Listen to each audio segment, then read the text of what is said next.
A very good morning to all of you. कैसे हैं? आशा करता हूँ आप सभी अच्छे होंगे और आपकी जो यूपीएससी एग्जामिनेशन की जो प्रिपरेशन है, जो जर्नी है, आप इस प्लेटफॉर्म से जो फ्री क्लासेस कर रहे हैं वो फेयर चल रही होगी, अच्छी चल रही होगी। दोस्तों, आज आपकी जो क्लास है, अपन लोग इंडियन इकोनॉमी की क्लासेस को देख रहे हैं, पढ़ रहे हैं इंडियन इकोनॉमी को। और आज की जो क्लास है वो लेक्चर आपका 15 है, लेक्चर 15। अभी तक आपकी 14 क्लासेस यानी कि नंबर जो है वो 14 क्लासेस हो चुकी हैं।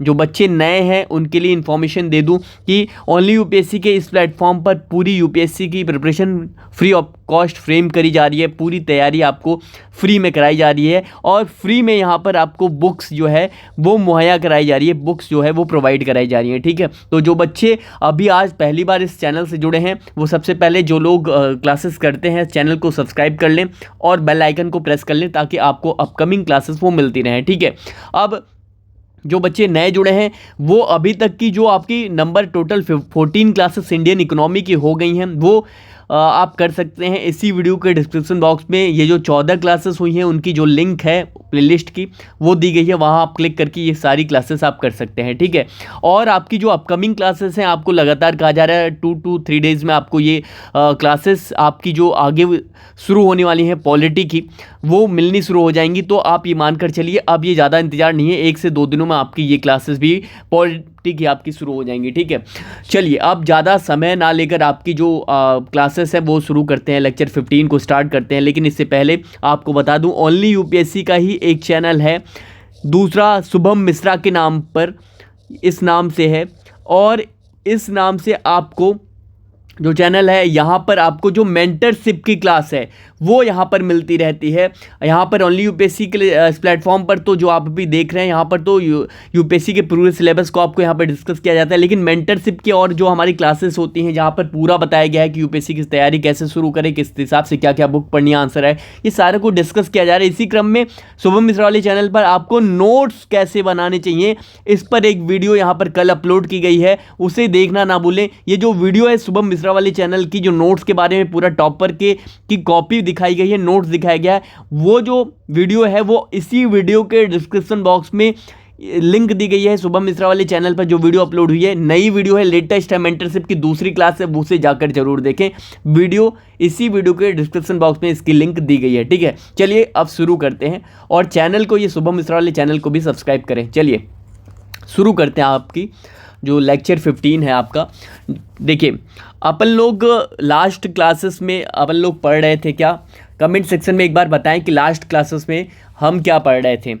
लेस कैश इकोनॉमी को पढ़ रहे थे, डिजिटल इकोनॉमी को हमने लास्ट क्लासेस में यहाँ पर देखा था। ठीक है, और कि कैसे कैशलेस इकोनॉमी को कि क्या चैलेंजेस हैं, क्या चार्म हैं, ये सारे हमने इस पर डिस्कस किए थे, कवर किए थे। ठीक है, अब आज की क्लासेस जो है उसमें मैंने कहा था कि ये बताया जाएगा कि how to increase less cash economy, यानी कि जो डिजिटल इकोनॉमी है उसको कैसे बढ़ावा दिया जाए, ये अपन लोग यहाँ पर देखेंगे। ठीक है, चलिए ज़्यादा समय ना लेकर ये शुरू करते हैं।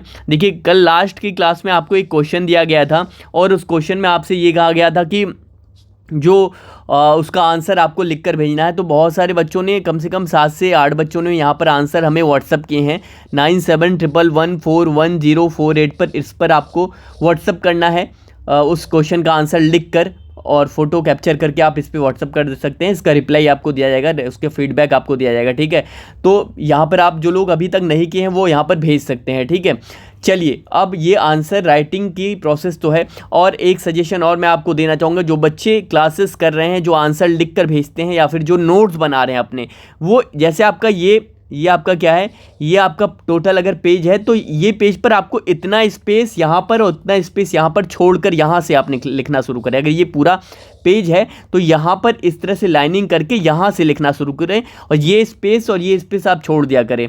इस पर आपको क्या होगा, जब कभी अपकमिंग क्लासेस आपकी मान लेते हैं आप जो टॉपिक पढ़ रहे हैं एमडीआर के बारे में आपने पढ़ा और कहीं अपडेट आपको करना है इस नोट्स को, तो इस बारे में यहाँ पर आप क्या कर सकें, अपकमिंग जब भी आपको फ्यूचर में ज़रूरत हो सके यहाँ पर अपने नोट्स को अपडेट कर सकें, यहाँ पर लिख सकें। इसी के हिसाब से जो आंसर लिखकर आप हमें भेजते हैं वो भी ऐसे करें, यहाँ स्पेस छोड़ दिया करें, यहाँ स्पेस छोड़ दिया करें, ताकि आपको जो फीडबैक हो वो यहाँ पर हम लिख सकें, जो हमारी टीम है वो यहाँ पर लिख सके। ठीक है, चलिए अब शुरू करते हैं। आपकी जो लेक्चर नंबर 15 है वो यहाँ पर शुरू करते हैं। चलिए देखिए आप सभी जानते हैं कि लेस कैश इकोनॉमी को हम पढ़ रहे थे। तो आज का टॉपिक है सबसे पहला कि how to increase less cash economy. अभी इसको हिंदी में भी लिखता हूँ, घबराइएगा मत। How to increase less cash economy.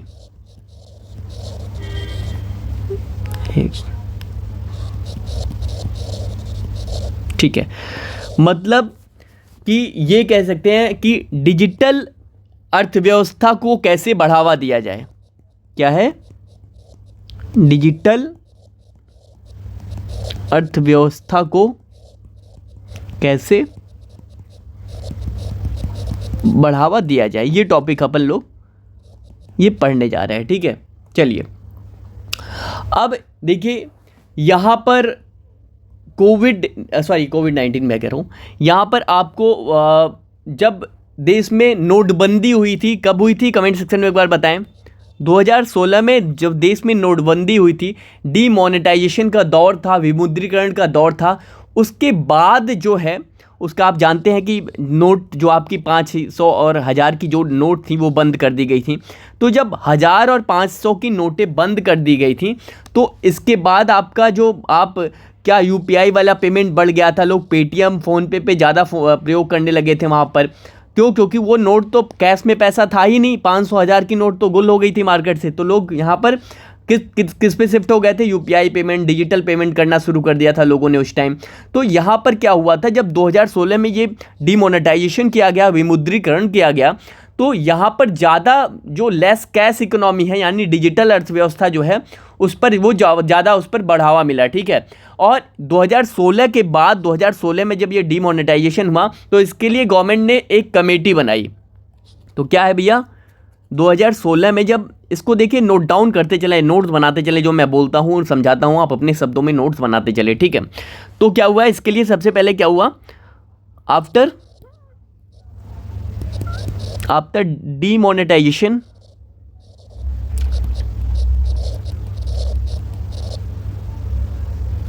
एक मिनट,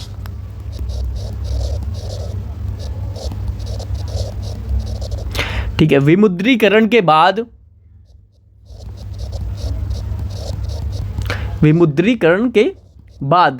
2016 में, ठीक है, क्या किया सरकार ने, क्या किया यहाँ पर सरकार ने, क्या किया सरकार ने यहाँ पर आपका एक कमेटी बनाई। गवर्नमेंट ने इसके लिए क्या किया, पहला क्या किया गवर्नमेंट ने एक कमेटी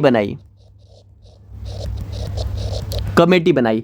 किस नाम से? रतन, आपका किस नाम से ये कमेटी थी? अगर किसी को याद है तो कमेंट सेक्शन में कमेंट करें, अगर किसी को याद है किस नाम से ये कमेटी बनाई गई। रतन वाटला कमेटी, कुछ नाम सुना है आपने? 2016 दिसंबर में ये बनाई गई थी। किस नाम से बनाई गई आपकी? रतन वाटल कमेटी ये बनाई गई। ठीक है, ये कमेटी बनाई गई कब? 2016 में। किसके द्वारा ये बनाई गई? फाइनेंस मिनिस्ट्री द्वारा बनाई गई। ठीक है, वित्त मिनिस्ट्री द्वारा जो है, फाइनेंस मिनिस्ट्री द्वारा ये बनाई गई। क्या?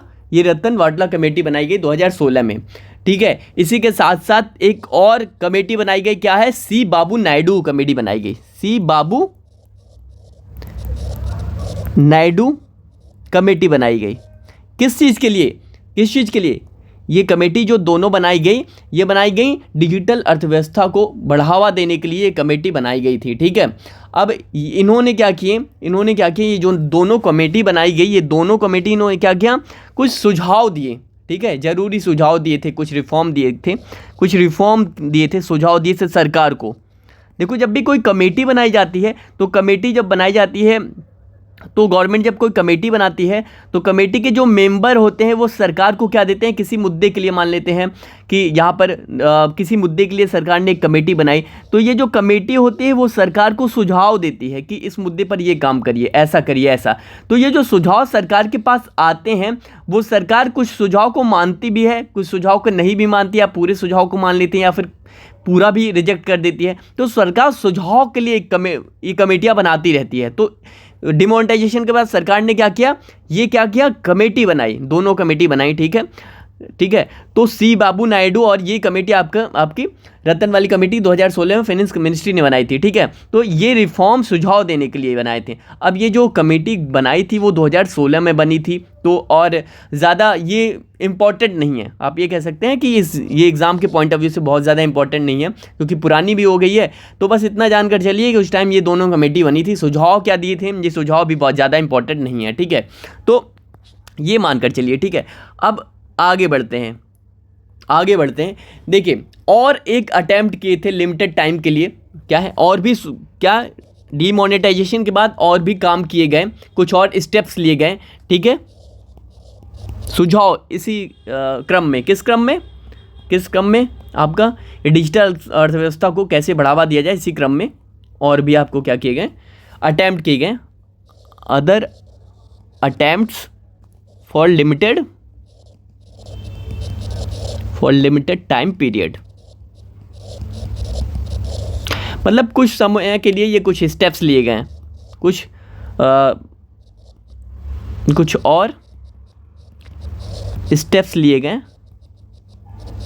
कदम उठाए गए, किस मामले में, इसी मामले में, किसको, डिजिटल अर्थव्यवस्था को आपको बढ़ावा देने के लिए, ठीक है। अब कौन से हैं, क्या हैं, देखिए ये आपको जो कैशलेस इकोनॉमी है आपकी, उसको बढ़ावा देने के लिए, ठीक है, कैशलेस इकोनॉमी को बढ़ावा देने के लिए क्या किया गया, कैशलेस इकोनॉमी को बढ़ावा देने के लिए क्या किया गया, देखिए वित्तीय साक्षरता अभियान लॉन्च किया गया। क्या किया गया, वित्तीय साक्षरता अभियान, ठीक है, वित्तीय साक्षरता अभियान लॉन्च किया गया, ठीक है, लॉन्च किया गया। अब ये वित्तीय साक्षरता अभियान क्या है, देखिए यहाँ पर क्या कहा गया, इस अभियान के तहत क्या कहा गया, एक मिनट, इस अभियान के तहत कहा गया कि जो कॉलेज के बच्चे हैं गांव में जाएंगे और लोगों को ये सिखाएंगे कि कैसे ऑनलाइन बैंकिंग करते हैं और कैसे यूपीआई एप्लीकेशन यूज़ करते हैं, कैसे ऑनलाइन आप ट्रांजैक्शन यूज़ करें। तो गाँव कॉलेज के बच्चे क्या करेंगे, इस अभियान के तहत जो कॉलेज में पढ़ रहे बच्चे हैं वो गांव-गांव में जाएंगे और लोगों को ये सिखाएंगे कि ऑनलाइन बैंकिंग कैसे करते हैं, ऑनलाइन बैंकिंग से कैसे जुड़ें, कैसे भीम ऐप यूज़ करें, कैसे यूपीआई यूज़ करें, कैसे मतलब कैशलेस ट्रांजैक्शन कैसे करें। तो ये वित्तीय साक्षरता अभियान था, ठीक है। क्या था इसका मतलब कि कॉलेज में पढ़ने वाले बच्चे, कॉलेज में या कॉलेज के बच्चे गांव जाएंगे, ठीक है, गांव जाएंगे और लोगों को अवेयर करेंगे, लोगों को क्या करेंगे, अवेयर करेंगे, जागरूक करेंगे, लोगों को सिखाएंगे कि कैसे ऑनलाइन बैंकिंग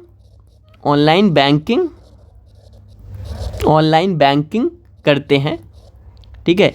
मतलब वही भीम ऐप, आपका भीम यूपीआई वगैरह, ये सब कैसे यूज़ करेंगे, कैसे, मतलब इस पर डिजिटल साक्षरता आपकी जो है, डिजिटल साक्षरता वो लाएंगे, ठीक है।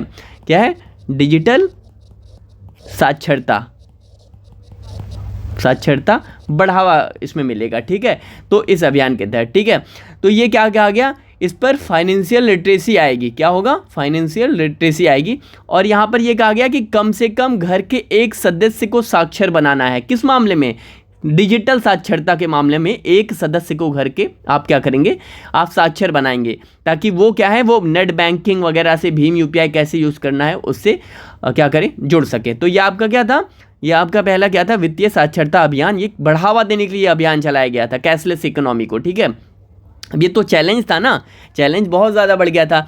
अच्छा, अब मैं आपको एक चीज़ और बताऊं, इसमें और भी क्या कहा गया कि पब्लिक जो है वो भीम यूपीआई ऐप इंस्टॉल करें, मतलब जो भीम यूपीआई ऐप है जो मैंने पढ़ाया लास्ट क्लासेस में आपको, और तो ये जो भीम यूपीआई है और एप्लीकेशन है, इन सबको कैसे इंस्टॉल करते हैं, ऐप को कैसे इंस्टॉल करते हैं, इन सब के बारे में क्या है, इन सब के बारे में जानकारी देनी थी, ठीक है, जानकारी देनी थी किनको, इन बच्चों को इस अभियान के तहत, कॉलेज वाले बच्चों को, ठीक है। इससे क्या होगा, ठीक है, इससे क्या होगा, ये सब कैसे, ये सब सारी चीज़ें इसमें इसके अंतर्गत आएंगे, ठीक है। अब देखिए यहाँ पर कुछ और स्टेप्स लिए गए, किसके लिए, आपका जो इनक्रीज करने के लिए लेस कैश इकोनॉमी को, यानी कि डिजिटल इकोनॉमी को बढ़ावा देने के लिए। और क्या किया गया कि पब्लिक जो, जैसे पब्लिक, अगर ये कहा गया कि अगर जो पब्लिक है, मतलब आप लोग, हम लोग हैं, ये अगर ये जो भीम ऐप है, ये आपका भीम ऐप है, भीम UPI, ये सब ऐप अगर इंस्टॉल करती है पब्लिक, इंस्टॉल करती है अपने मोबाइल में और प्रयोग करती है, तो ये कहा गया कि जो आपका NPCI है वो लॉटरी निकाले, कैशबैक दे। आप आज भी यूज करते होंगे क्या, आप पेटीएम यूज करते होंगे, आप अदर फ़ोन पे यूज़ करते होंगे। जब आप पेमेंट कर लेते हैं तो आपको स्क्रैच कार्ड एक मिलता है, ठीक है, स्क्रैच कार्ड मिलता है ना, फिर आप उसे स्क्रैच करते हैं तो वहाँ पर कुछ ऑफर मिलता है, कई बार आपको कैशबैक मिलता है, पैसे भी मिलते हैं। तो ये क्या है, ये इसीलिए दिए जाते हैं कि आप उनका एप्लीकेशन ऐप यूज़ करें, ठीक है। और जब ऐप यूज़ करेंगे तो at the end of the transaction आपको क्या है, आप डिजिटल बैंकिंग से तो जुड़ रहे हैं ना, मतलब जो आपका डिजिटल इकोनॉमी है वो बढ़ रही है, बढ़ावा उसको मिल रहा है। तो ये कहा गया लकी ग्राहक वगैरह स्कीम भी लाओ। तो नीति आयोग ने NPCI से कहा, ठीक है, कि इस तरह की चीज़ें आप लेकर आओ, ठीक है। ये सारी चीज़ें क्या है, ये सारी चीज़ें किसी क्रम में हैं, यही इस सब से क्या होगा, इस सब से क्या होगा, इस सब से आपका कैशलेस इकोनॉमी को बढ़ावा मिलेगा, ठीक है। ये सब जो स्टेप्स हैं वो आपके लिए गए, ठीक है। चलिए अब देखिए, एक पॉइंट मैं थोड़ा सा उस टाइम पर फोकस करता हूँ जब आपका डीमोनेटाइजेशन हुआ था, विमुद्रीकरण, आपका 500, 1000 के नोट जब बंद हो गए थे, तो उस टाइम का जो बजट आया था 2017 का, ठीक है, बजट 2017 का बजट कौन पेश करता है, कमेंट सेक्शन में एक बार बताएं, कमेंट सेक्शन में एक बार बताएं। तो बजट जो 2017 का आया उसमें ये कहा गया कि 2 लाख से ज़्यादा का ट्रांजैक्शन आप कैश में नहीं कर पाएंगे। यहाँ पर कुछ लिमिटेशन लगा दी गई उस टाइम।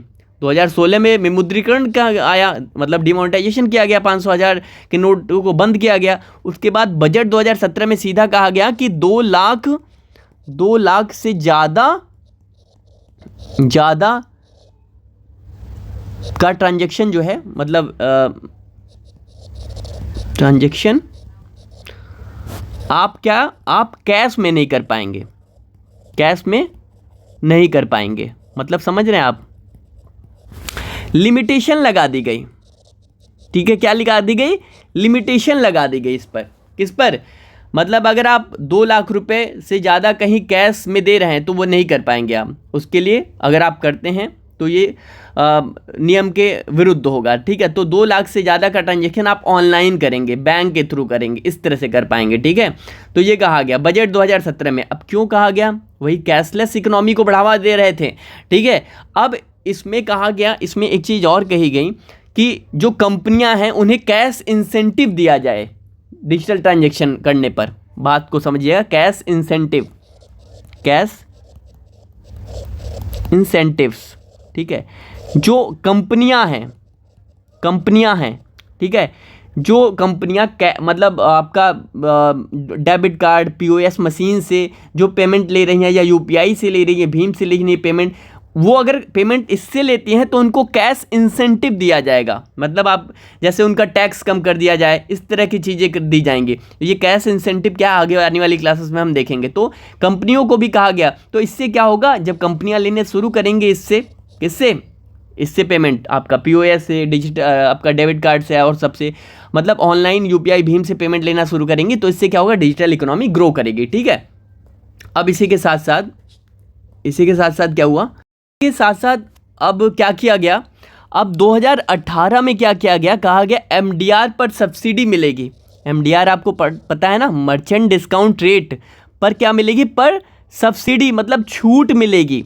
क्या है MDR, मर्चेंट डिस्काउंट रेट मतलब वही कि मान लेते हैं जेठालाल अगर कार्ड से डेबिट पीओएस मशीन से क्या करता है, पेमेंट लेता है, तो क्या देना पड़ता है इसको, क्या है, शुल्क देना पड़ता है, एमडीआर शुल्क देना पड़ता है बैंकों को। तो यहाँ पर 2018 में कहा गया कि एमडीआर पर छूट मिलेगी।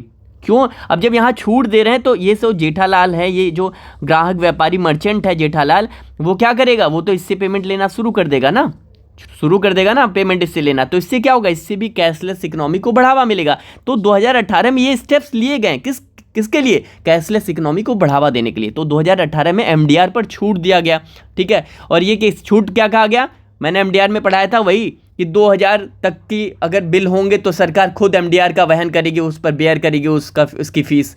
तो ये बताया गया था ना। तो ये सब क्या है, ये सब यहाँ पर स्टेप्स लिए गए हैं, ठीक है। अब इस बजट में बोला गया कि हम ब्लॉकचेन तकनीक का प्रयोग करके डिजिटल इकोनॉमी को प्रमोट करेंगे, उत्साहित करेंगे, ठीक है। इसी बजट में क्या बोला गया, इसी बजट में बोला गया कि क्या बोला गया, अगर ये डिजिटल इकोनॉमी की डिजिटल कैशलेस अगर इकोनॉमी की बात आती है कहीं लिखने को आंसर, तो ये सारे पॉइंट्स आपको उसमें होने चाहिए, छोटे छोटे आप यूज़ कर सकते हैं, ठीक है। तो इसी बजट में बोला गया क्या कि हम ब्लॉक चेन तकनीक का प्रयोग करके, अभी मैं बता रहा हूँ ये क्या ब्लॉकचेन तकनीक, इस तकनीक का प्रयोग करके डिजिटल इकोनॉमी मतलब डिजिटल अर्थव्यवस्था, इको मतलब इकोनॉमी शॉर्ट में मैं लिखता हूँ, ठीक है, को उत्साहित करेंगे, यानी प्रमोट करेंगे, उत्साहित करेंगे, ठीक है। अब ये जो ब्लॉकचेन तकनीक है वो आगे अपकमिंग क्लासेस में हम इसे आगे पढ़ेंगे। अब बस इतना जाने रहिए कि इस तकनीक का प्रयोग करके डिजिटल इकोनॉमी को उत्साहित करेंगे। ब्लॉकचेन तकनीक क्या है, अभी आगे वाली क्लासेस में हम इस पर डिस्कस करेंगे, ठीक है। और साइंस एंड टेक में भी आप ब्लॉकचेन तकनीक वगैरह आप पढ़ेंगे, ठीक है। तो ये सब ज़्यादा क्या है, ओवरऑल आप क्या करेंगे कि इतना ध्यान रखें कि ब्लॉकचेन तकनीक का प्रयोग करके डिजिटल इकोनॉमी को इसमें बजट में बोला गया, ठीक है। अब अगले टॉपिक की ओर बढ़ते हैं, लेकिन अगला टॉपिक इसी से संबंधित है, अगला जो टॉपिक है वो इसी से संबंधित है, ठीक है। लेकिन ये जो सारी चीज़ें हैं जैसे आपका, ये बहुत ज़्यादा काम की नहीं है, ठीक है, बहुत ज़्यादा बस आप अपने माइंड में रखे रहिए, कहीं डिजिटल इकोनॉमी की बात आती है तो इस पर आप क्या कर सकें, आप चीज़ें लिख सके, ठीक है। यहाँ पर ज़्यादा काम की क्या, जो एमडीआर वाला मैंने आपको बताया, और जो कैश पर क्या लगाया था सरकार ने, कैश 2 लाख से ऊपर का जो कैश पेमेंट करने पे कैश नहीं कर सकते आप, ठीक है। तो ये सारी चीज़ें आप माइंड में रखे रहना, ठीक है। अब देखिए अगला टॉपिक आपका लेस कैश इकोनॉमी के लिए आरबीआई ने एक कमेटी, एक पैनल बनाया था, ठीक है। लेस कैश इकोनॉमी आरबीआई नंदन नीलेकानी पैनल कुछ बना था आपका, वो क्या है, किस हिसाब से है, वो हम देखते हैं, ठीक है। तो क्या है भैया, लेस कैश इकोनॉमी के लिए आरबीआई नंदन नीलेकानी पैनल, ठीक है, पैनल मतलब आरबीआई ने क्या बनाया था आपका, लेस कैश इकोनॉमी के लिए, ठीक है, लेस कैश इकोनॉमी। अच्छा, ये जो लेस कैश इकोनॉमी मैं लिख रहा हूँ इसका मतलब आप समझिए, जैसे अभी मैंने आपको डिजिटल कैशलेस इकोनॉमी बताया ना, इसी को कैशलेस इकोनॉमी बोलते हैं, इसी को भी क्या बोलते हैं, कैशलेस इकोनॉमी मतलब कैशलेस अर्थव्यवस्था मतलब लेस कैश इकोनॉमी मतलब जहाँ ऐसी अर्थव्यवस्था जहाँ कैश का प्रयोग बहुत कम हो, लेस कैश इकोनॉमी, ठीक है, ऐसी अर्थव्यवस्था जहाँ कैश का प्रयोग बहुत कम हो। तो ऐसी अर्थव्यवस्था को बनाने के लिए आरबीआई ने एक पैनल बनाया, ठीक है। आरबीआई का एक पैनल था, क्या नाम था, नंदन नीलेकानी पैनल, ठीक है। आरबीआई ने 2019 में बनाया, ठीक है। क्या है आरबीआई ने क्या बनाया, आरबीआई ने एक पैनल बनाया क्या भैया, यही क्या, नंदन नीलेकानी पैनल, ठीक है। अब ये पैनल क्या है, कैसे काम किया वो मैं आपको बताता हूँ। देखिए इसका उद्देश्य क्या था, ये जो पैनल बनाया उसका एम क्या था, उद्देश्य क्या थे इस पैनल के, ठीक है, एम क्या थे, वो ये थे कि to increase the deepening of digital जो इकोनॉमी, बात को समझिएगा, ठीक है, टू इंक्रीज, मैं अभी इसकी हिंदी भी बताता हूँ क्या है, या टू इंक्रीज कह सकते हैं आप, to increase the deepening of digital payment या इकोनॉमी, डिजिटल पेमेंट, बात को समझिएगा।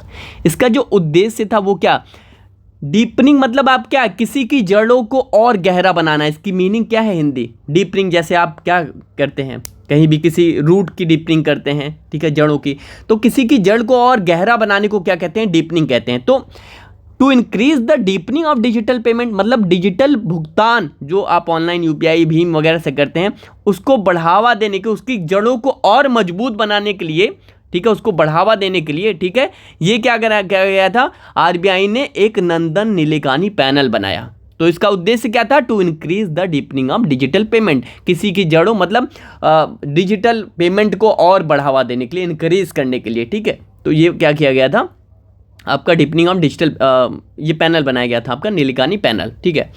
अब कई बार क्या होता है, आप इस बात को ध्यान रखिए, कई बार यूपीएससी के जो आपका क्वेश्चन प्रीलिम्स में एमसीक्यूज़ के रूप में ये चीज़ें आ जाती हैं, इन सब के बारे में, तो आपको एमसीक्यूज़ के पॉइंट ऑफ व्यू से क्या चीज़ें आपको याद रखनी है। When ever you notice committee, जब कोई कमेटी आपके सामने आए, ठीक है, तो आपको क्या करना है, व्हेन एवर यू नोटिस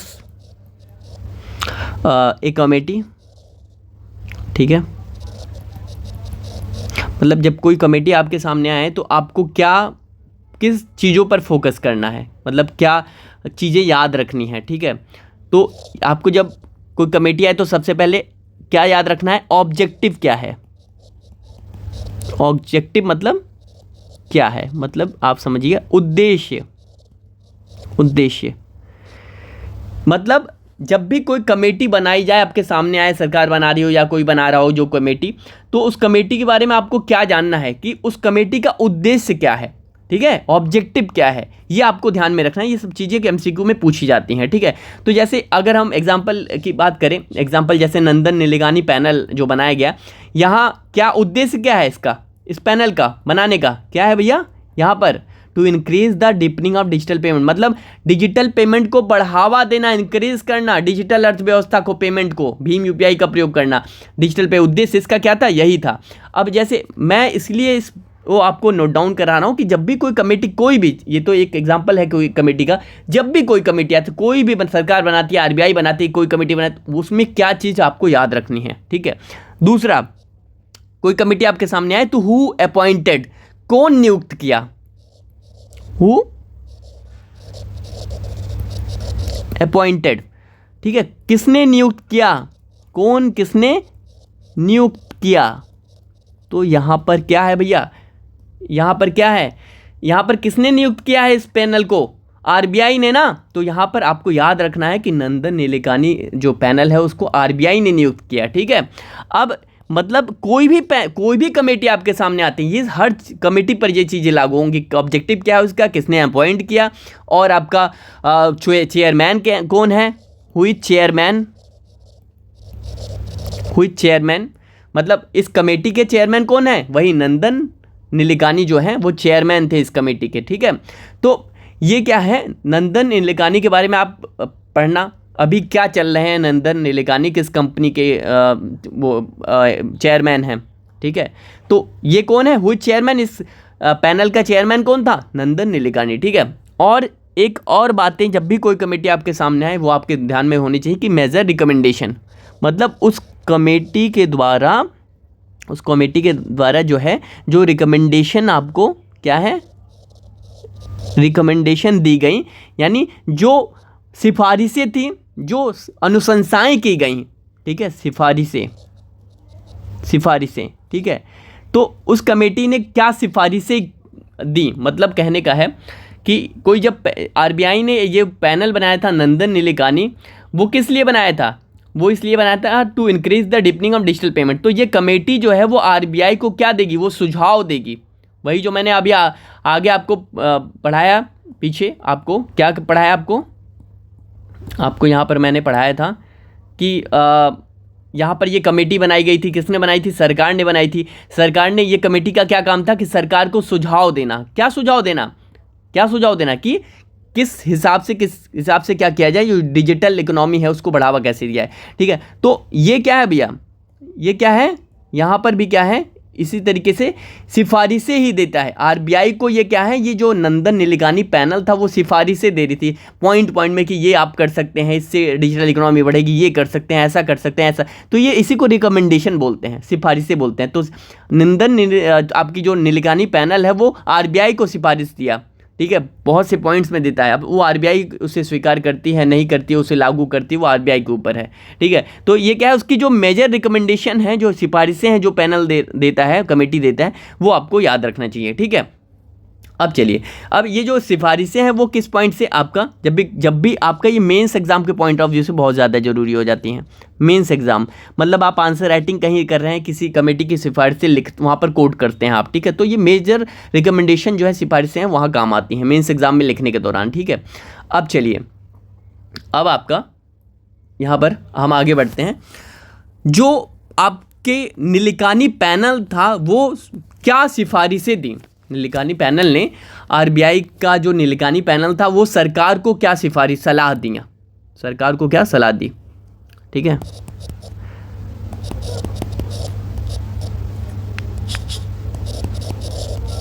ये जो नीलेकानी पैनल था ने सरकार को, आरबीआई द्वारा बनाया गया था पैनल ने सरकार को सलाह दिया। क्या क्या सलाह दी? ठीक है, वो देखते हैं। देखिए, पहला इन्होंने कहा, ये जो पैनल बना था, इन्होंने कहा कि awareness about Bhim UPI and it's adaptation. मतलब क्या, लोगों के बीच क्या है, भीम यूपीआई। ठीक है, यूपीआई के बारे में क्या है, जागरूकता लाएं। भीम यूपीआई के बारे में जागरूकता लाएं और ये भी बताएं कि इसको कैसे प्रयोग करना है, अडॉप्ट करना है कैसे, ये सब बढ़ाओ। ये सब क्या है, भीम यूपीआई के बारे में जागरूकता लाओ, बढ़ाओ, और ये बताओ कि कैसे इसको प्रयोग करना है। ठीक है, प्रयोग कैसे करना है ये बताओ, कैसे करना है बताओ। ठीक है, तो ये सब क्या है, ये क्या है, इसकी जो है ये पैनल जो था, नीलेकानी पैनल, उसका सरकार को सलाह थी। ठीक है, दूसरा उन्होंने क्या सलाह दिया, मेजर जो है, उन्होंने कहा कि जो आपका एमडीआर है उस पर सब्सिडी लाओ, उस पर छूट लाओ, छूट लाने वाली स्कीम ले आओ। एमडीआर पर छूट वाली स्कीम ले आओ,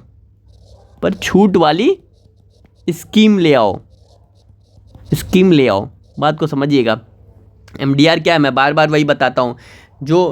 जो आपके मर्चेंट होते हैं, जैसे जेठालाल, मैंने बार बार बताया, वही जेठालाल जो आपका पीओएस इस मशीन से जो पेमेंट लेता है, तो पेमेंट लेने के बाद उसको यहाँ पर इस मशीन का जैसे पेमेंट लेता है तो उसको यहाँ पर फीस देनी पड़ती है, वही एमडीआर कहते हैं। तो इन्होंने कहा कि जो एमडीआर फीस लगाते हो आप मर्चेंट पर, उस पर छूट दो और स्कीम लेकर आओ इस पर कुछ। ठीक है, तो ये क्या है यहाँ पर, लेकिन उस समय सरकार ने इसे माना नहीं था, बट गवर्नमेंट ने इस पर क्या किया, एक्सेप्ट नहीं किया था। ठीक है, अब क्या कहा इन्होंने, कहा कंपनियों को टैक्स इंसेंटिव दो।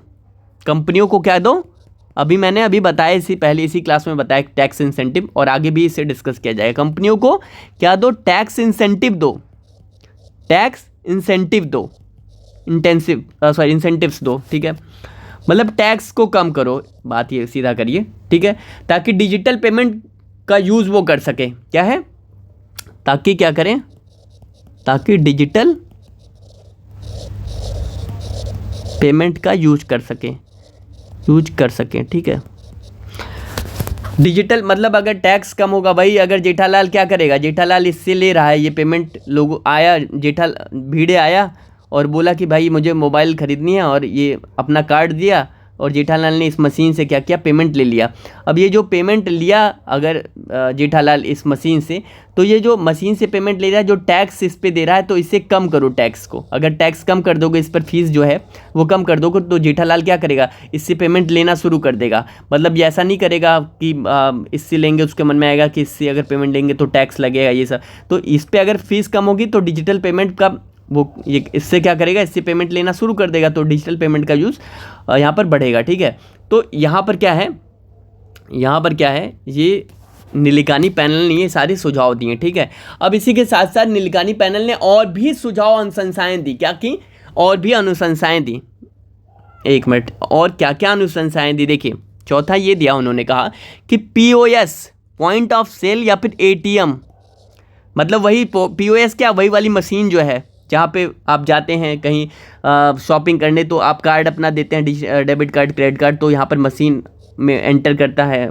जो मर्चेंट है और यहाँ से आपका पैसा कटे, तो ये जो मशीन है इसी को POS बोलते हैं। ठीक है, तो ये जो POS या फिर ATM है, ETC, ऐसे डिवाइस, POS ATM वाले डिवाइस जो हैं, डिवाइस बनाने वाली कंपनियों को, जो मैन्युफैक्चरिंग करती हैं, बनाने वाली क्या है, कंपनियों पर टैक्स, कंपनियों को टैक्स कम करो, टैक्स कम करो, मतलब समझ, एक मिनट, पर टैक्स कम करो, टैक्स कम करो, बात को समझिए।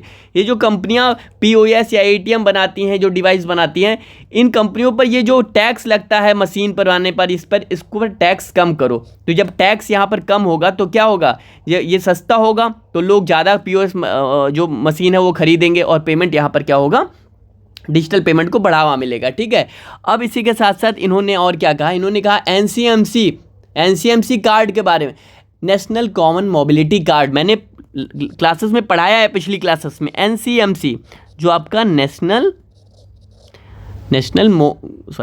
कॉमन मोबिलिटी, एक मिनट, मोबिलिटी कार्ड, ये जो NCMC है, इन्होंने कहा NCMC का प्रयोग हर जगह बढ़ा दो।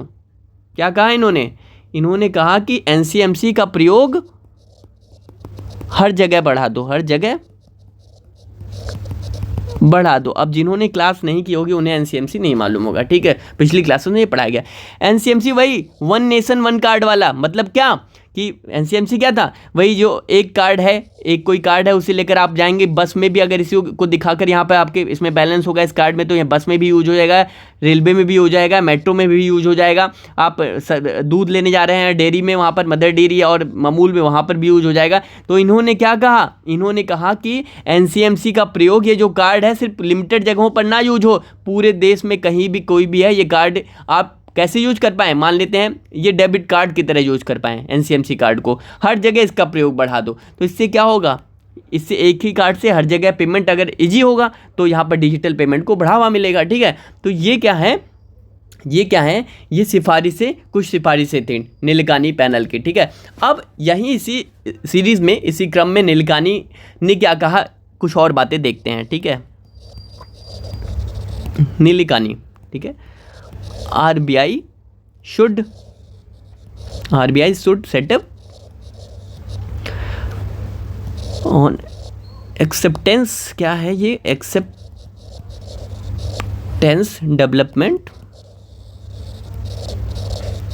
डेवलपमेंट फंड, बात को समझिएगा। नीलकानी पैनल ने और क्या सुझाव दिया, नीलकानी पैनल ने कहा कि RBI को एक्सेप्टेंस डेवलपमेंट फंड बनाना चाहिए। ठीक है, क्या बनाना चाहिए, एक्सेप्टेंस डेवलपमेंट फंड, हिंदी में इसको क्या बोलते हैं, भुगतान विकास निधि, भुगतान विकास निधि। अभी बताता हूँ ये है क्या निधि।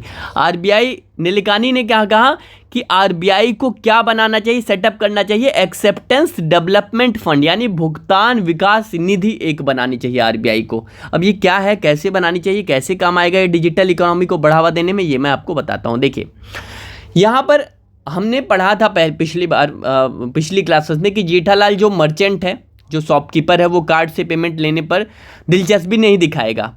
ठीक है, कार्ड से पेमेंट लेने पर जो जेठालाल है, वो कार्ड यानी डेबिट कार्ड और इससे ऑनलाइन पेमेंट लेने पर दिलचस्पी यहाँ पर जेठालाल जो है वो नहीं दिखाएगा। क्यों नहीं दिखाएगा, क्योंकि भैया जो cost of installing POS device, यानी जो POS डिवाइस है, ATM में आप ATM देते हैं और स्वाइप करता है जो मशीन से, ये जो डिवाइस है उस पर वो क्या है, खरीदेगा, कहीं से खरीदेगा ना, जाकर, तो इस पर ये क्या है, सोचेगा यार इस पर तो बेवजह मैं मशीन ले आऊँगा, खर्चा होगा, तो ये क्या है, इस वजह से भी वो क्या करेगा, डिजिटल पेमेंट पर इस डिवाइस का यूज नहीं करेगा। और इसी के साथ साथ क्या करेगा, इंटरनेट कनेक्शन लेना पड़ेगा, है ना, इंटरनेट कनेक्शन लेना पड़ेगा ये सब डिवाइस वगैरह यूज़ करने के लिए, ठीक है, इंटरनेट कनेक्शन लेना पड़ेगा। और इसी के साथ साथ क्या होगा, आपका इलेक्ट्रिसिटी कनेक्शन, मतलब ये सब जो डिवाइस हैं उनसे चार्ज करना पड़ेगा, ठीक है। तो और क्या है, ये जो आपकी MDR वाली फ़ीस है, MDR वाली फ़ीस देनी पड़ेगी। अगर इससे अगर पेमेंट लेगा जेठालाल के जो मर्चेंट है, तो ये इससे पेमेंट लेने पर क्या है, बैंक को फ़ीस देनी पड़ती है, भैया MDR फ़ीस देनी पड़ती है। तो भैया इसके जेठालाल सोचेगा यार इससे लेंगे पेमेंट तो MDR फ़ीस देनी पड़ेगी। तो ये क्या है, तो जेठालाल जो है वो मर्चेंट जो है, शॉपकीपर जो जेठालाल है, वो कार्ड से पेमेंट लेने में दिलचस्पी नहीं रखेगा, इन कारणों के चलते, ठीक है, इन सब कारणों के चलते जो जेठालाल है वो पेमेंट लेने में दिलचस्पी नहीं दिखाएगा। तो अब देखिए, अब क्या है, अब इन्होंने क्या कहा, इन्होंने जो नीलेकानी पैनल है आपका, इन्होंने कहा, इन्होंने सजेस्ट किया, इन्होंने सलाह दी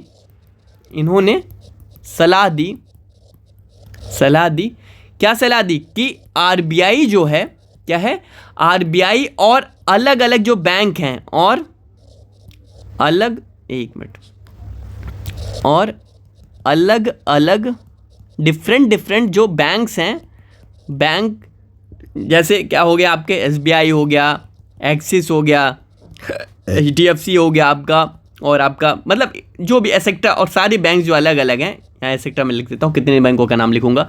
तो जो नीलेकानी पैनल है उन्होंने कहा कि सलाह दी कि जो RBI और अलग अलग बैंक हैं ये सारे, ठीक है, सारे ये दोनों मिलकर, मतलब RBI और ये सारे बैंक्स, ये दोनों मिलकर क्या करें, ये दोनों मिलकर क्या करें, थोड़ा थोड़ा क्या करें, थोड़ा पैसा जो है वो कंट्रीब्यूट करें, एक फंड बना दें, मतलब थोड़ा पैसा दें, ठीक है, थोड़ा पैसा दें, और इसी से क्या बना दें, इसी से एक क्या बना दें, फंड बना दें, निधि बना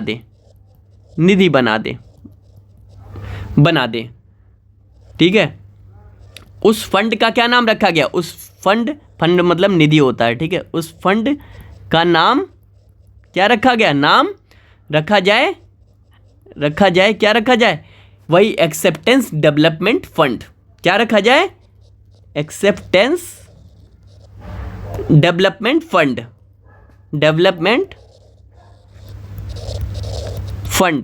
क्या रखा जाए, वही हिंदी में क्या कहते हैं, भुगतान विकास निधि। अभी मैं बता रहा हूँ क्या है ये, देखिए क्या कहा, और इन्होंने सलाह दी, नीलेकानी पैनल ने सलाह दी कि RBI और जो बैंक हैं, अलग अलग बैंक हैं, ये RBI और ये सारे बैंक, ये दोनों मिलकर, RBI और सारे बैंक एक है मतलब, तो RBI और ये दोनों बैंक जो हैं, ये दोनों मिलकर थोड़े पैसे दें, मतलब RBI भी यहाँ पर क्या करेगा, यहाँ पर RBI कुछ पैसे दे रहा है, यहाँ पर क्या है, यहाँ पर RBI ये फंड है, एक तिजोरी है मान लेते हैं, RBI भी कुछ पैसे इधर से डाल रहा है इस तिजोरी में, और इधर सारे जो बैंक हैं, सारे SBI, axis, ICICI, HDFC, PNB, ये सारे बैंक भी थोड़े यहाँ पर पैसे इस टोकरी में डाल रहे हैं, ये जो निधि है, ठीक है, तो यहाँ पर सारे पैसे इकट्ठा हो जाएंगे, ठीक है। तो इसका नाम क्या दिया गया, इसी का नाम दिया गया एक्सेप्टेंस डेवलपमेंट फंड, यानी भुगतान विकास निधि।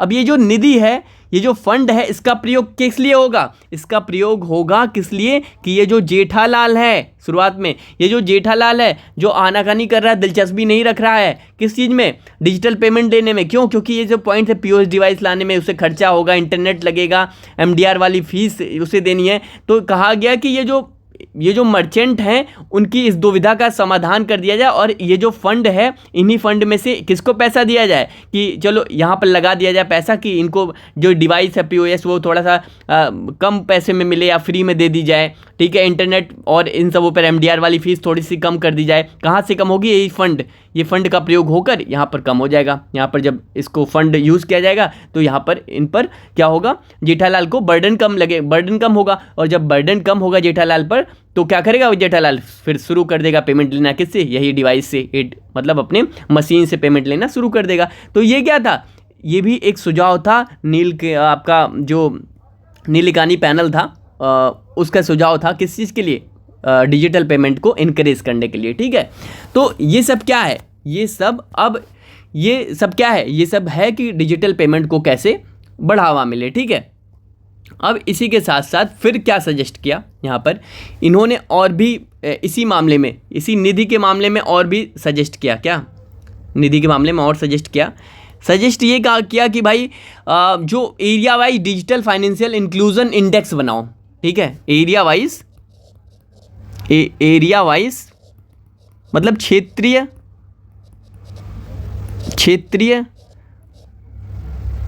आधार पर, एरिया वाइज क्या बनाओ, आधार पर क्या बनाओ, एरिया वाइज डिजिटल आधार पर डिजिटल फाइनेंशियल इंक्लूजन, एक मिनट, इंक्लूजन इंडेक्स, ठीक है, इंडेक्स बनाओ। अब बात को समझिएगा, ठीक है। इसको हिंदी में बोलते हैं, डिजिटल फाइनेंशियल इंक्लूजन को बोलते हैं डिजिटल वित्तीय समावेशन सूचकांक। क्या बोलते हैं, डिजिटल वित्तीय समावेशन सूचकांक, ठीक है। तो ये कहा गया, इन्होंने क्या सलाह दी कि क्षेत्रीय आधार पर डिजिटल फाइनेंशियल इंक्लूजन इंडेक्स बनाओ, ठीक है, डिजिटल वित्तीय समावेशन सूचकांक। अब ये कैसे, इसका मतलब क्या है, क्षेत्रीय वाइज का मतलब क्या है, देखिए जैसे पूरे भारत में क्या करो, इन्होंने कहा कि जो पूरे भारत के मैप पर क्या करो, आप क्या करो, इंडिया के नक्शे पर आप क्या करो यहाँ पर कि ये प्लॉट करो कि हर ज़िले में कितने व्यापारी पीओएस मशीन का यूज़ कर रहे हैं, लगाया है, ठीक है। जैसे इस क्षेत्र में कहाँ लगाया है, तो इसे कई भागों में बांट दो। उस हिसाब से हर ज़िले को क्या है, किसी को रेड जोन में कर दो, किसी को ग्रीन जोन में कर दो।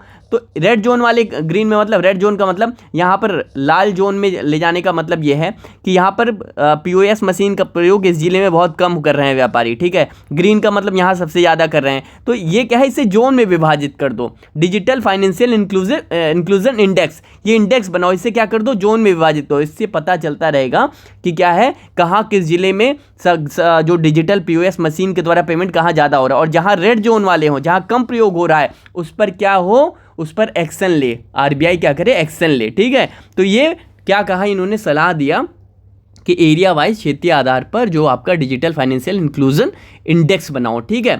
तो ये क्या थी, ये भी एक सिफारिश थी, ये भी क्या थी, एक सिफारिश थी। और क्या सिफारिश दी, और इन्होंने सिफारिश दी कि एमडीआर जो फीस है उसे कम करो, एमडीआर फीस क्या हो, कम करो। अब मैं बार बार एमडीआर के बारे में नहीं डिस्कस करूंगा, आप समझ रहे होंगे, ठीक है। और क्या कहा इन्होंने कहा कि एनईएफटी की सेवा 24 घंटे 7 दिन रखो।